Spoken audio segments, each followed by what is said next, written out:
Hey, this is me building and strategizing my 400k per year profit solo consulting business in public, where I basically every single day make one of these videos that follows the exact same outline for extreme accountability, engagement hacking, and also just taking you behind the curtains of what I actually do on a day-to-day basis. So the concept of these videos are super simple. I start with questions from the audience, then I do business stats, which is every single KPI and key number in my business that I walk you through. And then I show you my to-do list and what I have on the calendar today, and then we do some strategy. The goal is simple. I want to do $1 million every single year in personal profits. But there are rules, right? I can only take calls 3 days a week and have to keep 85% profit margins inside of my business. I've taken 2 of my own coaching businesses previously to 100k per month, which is $1 million a year, but it was revenue, it was high overhead, it was a big team, and basically a high volume in every aspect of the business. And I didn't enjoy that. I didn't build myself a business to have a little prison, but so this is why I do it these days and how I do it. So the way that these videos work is that I start by answering questions from the audience, so you can pop your question down below and then I'll answer it in tomorrow's video, and then we have this recurring loop of me helping you in real time, getting feedback from my audience, which is you, because these videos are extremely niched to coaches and consultants, agency owners who want to make more money inside of their business, and not just make more money, but actually like onto the bank account instead of on the Google Sheet. So let's dive into some questions here. Let's zoom in here a little bit here. Thanks for the in-depth explanation, man. I appreciate the care you put into answering every question. Thank you so much, bro. If paid ads have been successful for you in the past and you've had a solid personal brand for a while, why are you now starting to focus on doing more organic content, acquiring client customers that way? Is it for longevity that a larger person provides, the low cost per acquisition, or are you just trying to get views so they can flex on all of us at the club? Bro, amazing question here. So I think there's the first part to the question, and then I'll take the second part of it kind of here. So why are you focusing on doing more organic content and acquiring client customers that way? So a very good question, first of all, bro. So I think in business you play a few different games based on the stage that you're at, right? I was at a stage when I started where I had 900 followers on Instagram and I didn't have any traffic, social proof whatsoever. And the only way that I could compete with other competitors and people who were way ahead of me was by doing ads, right? Me, Iman Gadzhi, Alex Somosi, we all pay the same to reach 1,000 people. They of course have a parasocial relationship in a good way with their followers, so you would recognize and trust Iman more than I typically, in the beginning at least, before you have spent time with me, hopefully. So the way that you can outcompete and the way that you can still get to where you want to be is through paid ads, right? It's typically quite expensive in the beginning and you have to come to terms with it's not the most profitable thing from month one, but over time it is definitely one of the most profitable things that you can invest in inside of your business if you have an offer or a service that allows you to have high volume of people coming to work with you, right?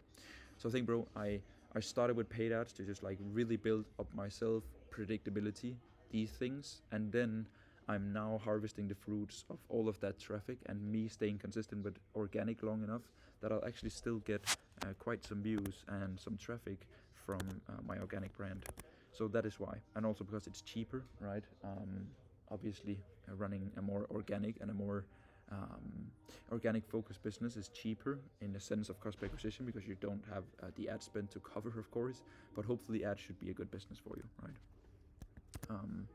So yeah, bro, you kind of hit the nail on the head here. Longevity, of course, lower cost per acquisition, and I'm definitely not trying to flex on you at the club. I create content because I enjoy providing value. I serve my clients first and then I create content. So the content is just a byproduct of the things that I do for my clients and inside of my own business, right? But great question, bro. To summarize, it's just good for everything to have a good organic foundation. It goes hand in hand, right? Hey Philip, I appreciate the question, bro. Love this concept. Good to see you here. If you had to scale to 20k a month, what are the only 3 to 4 things that you would focus on? Very good question. So I think there's a big difference in going from 0 to 20k a month or from 10 to 20k a month.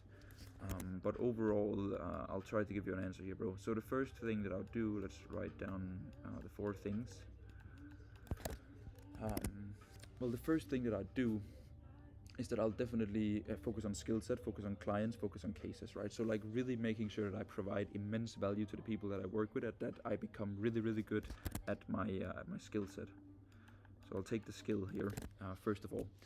Then that will typically get you to 7 to 10k a month, where you straight up hustle and outwork everyone else. You get cases, you work with a lot of people, and then you kind of like, you can spot a pattern in what works for clients and what doesn't. Then you take these recurring winning elements and then you package it inside of the coffee offer that I preach, right?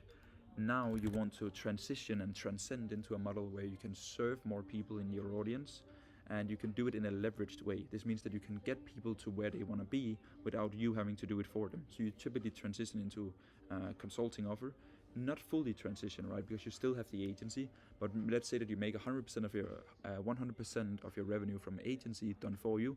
Then you want to start focusing 20% on getting consulting, and then you want to slowly build your business in a way where it serves you and you don't serve it, kind of. So if you love done for you, focus on that, but you should have a leveraged offer in place. So once you have the leveraged offer, you have the skill, then you want to transition into focusing heavily on content and your personal brand. So content and personal brand is what will retire you, and it is the thing that will give you, kind of like the previous question, right? Lower cost per acquisition over time, stronger longevity, and basically a more bulletproof brand because you have a strong foundation content-wise. I think then probably paid ads. So this building the content foundation of your business should probably take around 4 to 6 months of getting the right YouTube videos in place, the right Instagram profile in place, all of these things. Testing and bulletproofing your coffee offer and like the offer stack there with like 1 core product, 3 deliverables, finding a good way of the service and getting people good results. And then after 6 months of being in this period, I would turn on paid ads and start scaling to an extent where the business still is fun to manage. But yeah, bro, that's probably the 4 things that I do. It's a good question.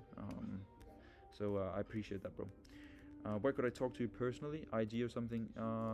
Yeah, man. Like, if you have any questions for me personally and whatever it might be, just text me on Instagram. I'm not the best at answering Instagram, but that's I'll definitely answer. I check my requests and messages almost every day, so I appreciate that. Well, that was questions from the audience. I really appreciate the questions, first of all. Now we'll run into business stats. This is an Excel sheet that I fill out every single day, so that you can see the growth of my business in real time.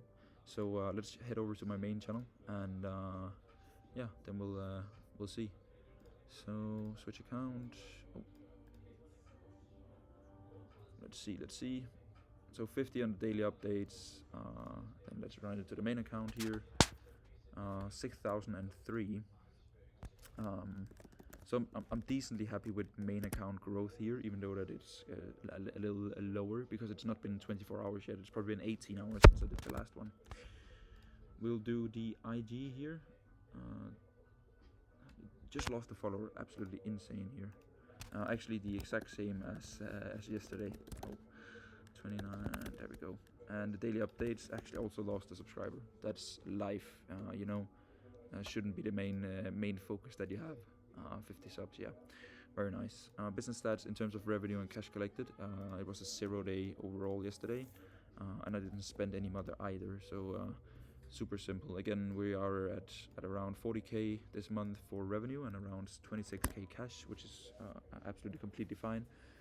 If you've watched the other videos, you know that I don't really focus on acquisition as of now, which is a luxury problem to have, so it's not really the main thing, but I think it's exciting for you to follow along. Today I'm traveling back to my hometown. I'm currently in Copenhagen. I was here for a podcast that we'll kind of like talk over in strategy. So today is just a travel day where I'll sit in the train and just answer clients and do client work. This was kind of like the only time that I had today to record the daily updates without me being either in a podcast studio or in a train. So that's why this is first priority, and then I'll get back to all my clients, which is always the number 1 priority inside of my business. So I'll do that when I'm on the train here that leaves in approximately an hour here. So nothing too crazy for today. So yeah, I attended this podcast today. I spoke about it yesterday. It was really, really cool, and I'm so forever grateful. I walked there and then I walked back. It's like a 40-minute walk. So I think I'm just really grateful to get the invitation. It's probably one of the biggest, if not the biggest podcast in Denmark. So yeah, I think I just normally you're not that good at telling yourself that you're proud of how far you've come. and definitely not saying it out loud. But yeah, man, yeah, I think it's insane to think that 3.5 years ago I didn't have a business, and today I spoke about my business and what I've built and what I've learned and everything throughout the way on this big podcast in Denmark, where like celebrities and movie stars and singers and actors and like people like that attend, and then like me, it's like what just happened. So I'm just really grateful, and yeah, especially also because the podcast host was like, he doesn't normally bring on people like me who like are in the consulting coaching space, but he really just enjoyed how, or like he just said some really nice things about how authentic I was and how pure my content was, and the values that the values that I share. So I think that means a lot, and yeah. So today nothing really too crazy again, as I said. I just wanted to say that sometimes you also just have to zoom out and like be grateful for how far you've come. So yeah, I think I want to end the daily update on that note. So nothing too much strategy. You know what's going on, and today is just a slow day, and yesterday was as well. Yesterday I traveled from Spain to Denmark. Today I'm traveling back home, and then Friday I'm traveling again. So these days it's just keeping my head above water and maintaining my clients and making sure that they get the help and support they need, and then everything else comes in that priority order, kinda. So thank you so much for watching the daily update. I hope that you have an amazing day, and then we'll just see each other tomorrow.